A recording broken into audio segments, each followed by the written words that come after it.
పాయసం కాస్తున్నాను బయట నుంచి ఏం తెచ్చుకోకండి. నేను సేమియా పాయసం కాస్తున్నానండి. సగ్గుబియ్యం ఇవి ఇదిగోండి వాటర్ పోసుకొని పెట్టుకున్నాను నేను. సగ్గుబియ్యం ఇవి కొంచెం ఉడికిన తర్వాత ఈ ఉడికేటప్పటికి మనం సేమియాలు నేతిలో వేపుకుందాం. ఇదిగోండి పొంగుతుంది చూడండి. నేను వాటర్ ఎక్కువే పోసాను. అంటే సగ్గుబియ్యం బాగా ఉడికే కొద్దీ చిక్కగా అయిపోతుంది ఎంత ఎక్కువ వాటర్ పోసినా. ఇది పెద్దది అనమాట సగ్గుబియ్యం, చిన్నది కాదు. పెద్దది టైం పడుతుందండి సగ్గుబియ్యం ఉడకడానికి, కానీ ఇదే టేస్ట్ బాగుంటుంది చిన్నదానికన్నా. చిన్నదేమో ఫాస్ట్గా ఉడికిపోతుంది, కానీ నేను పెద్ద సగ్గుబియ్యమే పోసాను. ఇది ఉడుకుతూ ఉంది. నేను సగ్గుబియ్యం కొద్దిగా పెట్టుకున్నాను కదండి. నేను సేమియాలు కూడా చాలా కొంచెం తీసుకున్నాను. అందులోకి చాలా కొంచెం వేస్తున్నానండి నెయ్యి, ఎక్కువ వేయట్లేదు. ఊరికే యాగడానికని కొద్దిగా వేసాను చూడండి.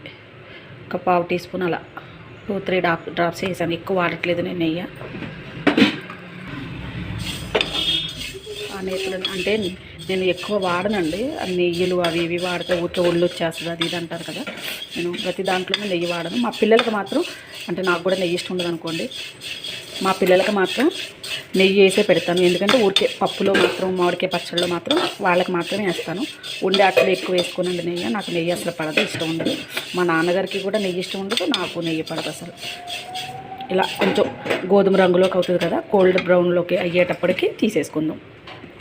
ఇదిగోండి లైట్గా కొంచెం బ్రౌన్లోకి వచ్చినట్టుంది కదా, ఇలా చాలు. కలర్ఫుల్గా కనబడుతుంది అన్నమాట. కొంచెం రెడ్ కలర్లో, బ్రౌన్ కలర్లో, కొన్ని వైట్ కలర్లో కొన్ని కనబడుతున్నాయి కదా, ఇలా ఉంటేనే బాగుంటుంది. అంటే మనం ఫుడ్ కలర్ ఏమీ వాడకుండా పాయసం అన్నమాట. చాలా టేస్టీగా ఉంటుంది. ఇదిగోండి ఇంతలోకి పొద్దున్న మరగబెట్టి ఫ్రిడ్జ్లో పెట్టేసుకున్నాను పాలు. ఇప్పుడు ఈ పొయ్యి మీద వేడి చేసుకుంటున్నాను. ఈ పాలు వేడయిన తర్వాత మరిగే టైంకి నేను ఏపిన సేమియాలు ఉన్నాయి కదా, ఈ సేమియాలు అందులో వేసేస్తాను. ఇప్పుడు పాలు మరుగుతున్నాయండి, వేడిగా ఉన్నాయి పాలు. ఇప్పుడు ఈ మరుగుతున్న పాలల్లో నేను పాయసం వేస్తాను.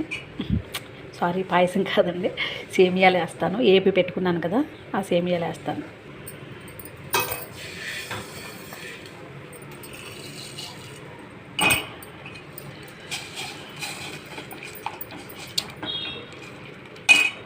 అంటే పాయసం సేమియాలు వేసుకున్నాను కదా, ఈ సేమియాలు ఈ పాలలో ఉడుకుతూ ఉంటాయి. ఈలోపు ఈ పక్కన సగ్గుబియ్యం ఉడుకుతూ ఉన్నాయి. ఈ సగ్గుబియ్యం కొంచెం ఉడికిన తర్వాత ఈ పాలలో కలిపేసుకుంటానండి నేను. మా పిల్లలకి చాలా ఇష్టం. మా అమ్మ ఇలాగే చేసేదండి పాయసం. మా అమ్మ చేసినా కూడా చాలా బాగుంటుంది పాయసం. ఇదిగోండి పాలల్లో, తెల్లటి పాలల్లో బ్రౌన్గా వేపుకున్న సేమియాలు చూడండి ఎంత బాగా కనిపిస్తున్నాయో కదా.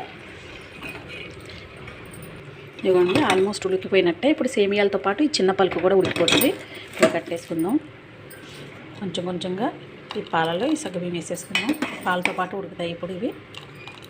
అంటే నేను విడివిడిగా ఉడకపెట్టాను కదండి, అందుకు ఇందులో కలుపుతున్నాను. మామూలుగా అయితే సగ్గుబియ్యంలో కూడా సేమియాలు వేసేసుకొని ఉడకపెట్టుకోవచ్చు, లాస్ట్లో పాలు కలుపుకోవచ్చు.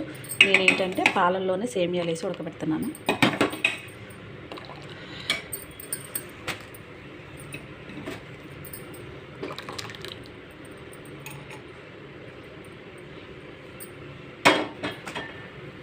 ఓకే చూడండి.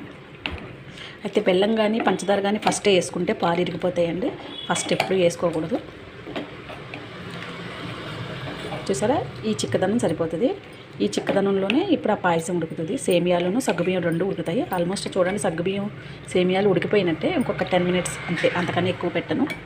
లాస్ట్లో పంచదార వేసుకుందాం, ఇలాచీ పొడి వేసుకుందాం.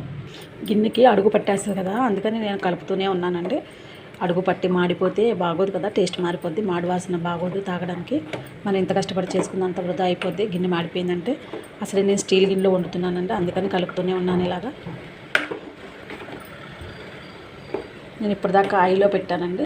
కొంచెం ఇప్పుడు సిమ్లో పెట్టుకుందాం, మంట తగ్గించుకుంటే లోపల ఉడుకుతూ ఉంటుంది.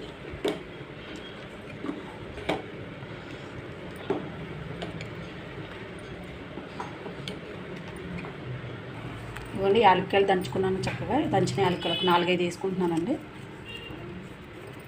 ఈ యాలక్కాయలతో పాటు ఇప్పుడు ఉడుకుతుంది. నేను పంచదార లాస్ట్లో వేస్తానండి. కొంచెం బెల్లము కొంచెం పంచదార కలిపేస్తాను. వేసేటప్పుడు మీకు చూపిస్తాను. ఇవన్నీ చూడండి బాగా ఉడికిపోయినాయి. ఇది నేను ఇలాచీ వేసాను కదా, ఇలాచీ కూడా బాగా మరిగింది. వీటితో పాటు సేమియాలు సగ్గుబియ్యం కూడా బాగా ఉడికిపోయినాయి చూడండి. ఇప్పుడు పంచదార వేసుకుందాం. మా వాళ్ళు తీపి బాగా తింటారండి. నేను 150 గ్రాములు వేసాను పంచదార.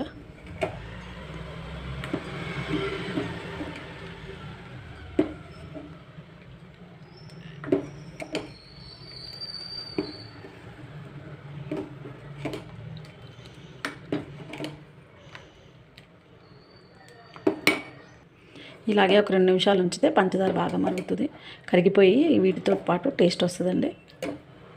పంచదార అంతా కరిగిపోయిందండి. ఇప్పుడు కొంచెం స్వీట్ చూసుకుందాం. నేను ఎలాగ బెల్లం కూడా వేస్తాను ఇందులో లాస్ట్లో. ఆ బెల్లంతో ఆ కొంచెం స్వీట్ కూడా సరిపోద్ది. ఒకసారి టేస్ట్ చూసి చెప్తాను. ఓకే అండి, సరిపోయింది స్వీటు. కాకపోతే టేస్ట్ ఇంకా బాగుంటుంది చిన్న బెల్లం ముక్క వేస్తే. లాస్ట్లో వేసుకుందాం. మీకు విషయం చెప్పనండి, ఏ స్వీట్ అయినా ఏ వంటకమైనా టేస్ట్ రావాలంటే ఉప్పేనండి. అయితే ఇదిగోండి చూడండి, చాలా చిన్నది ఉప్పు టేస్ట్ కోసం. ఇదిగోండి కొంచెం టేస్ట్ కోసం చిన్నదనమాట, చాలా చిన్న ముద్ద అనమాట బెల్లం ముక్క. ఇంతేనండి, టేస్ట్ బాగుంటుంది. ఆ కొంచెం ఈ సేమియా వేడికే ఆ బెల్లం కరిగిపోతుందండి. వేడి ఉంది కదా, ఈ వేడిలోనే కరిగిపోద్ది. నేను పొయ్యి కట్టేశాను. ప్లేట్లో కొంచెం ఉంటే వేసేసాను బెల్లం. అయిపోయిందండి పాయసం రెడీ. నేను ఇందులో ఎక్కువ నెయ్యి వాడలేదు, ఏం వాడలేదు. మా ఇంట్లో నేను ఎలా చేసుకుంటానో, మా అమ్మ మాకు చిన్నప్పుడు ఎలా చేసి పెట్టేదో నేను మీకు అదే చూపించాను. అందరిలాగా ఇంత నెయ్యి వేసేసి అన్ని జీడిపప్పులు వేసేసి చేయలేదండి. నార్మల్గా మనం ఇంట్లో ఎలా చేసి తింటామో, ఏదన్నా తినాలనిపించినప్పుడు అదే వీడియో మీకు చేసి చూపించాను. మీ అందరికీ నచ్చినట్లయితే లైక్ చేయండి, షేర్ చేయండి, సబ్స్క్రైబ్ చేసుకోండి. Thank you for watching. సగ్గుబియ్యం సేమియా రెడీ. మా పాపకి కొంచెం టేస్ట్ చూడమని ఇచ్చానండి. ఇవన్నీ చూడండి ఇస్తున్నాను. వేడిది కొంచెం టేస్ట్ చూసి చెప్పుద్ది అనమాట.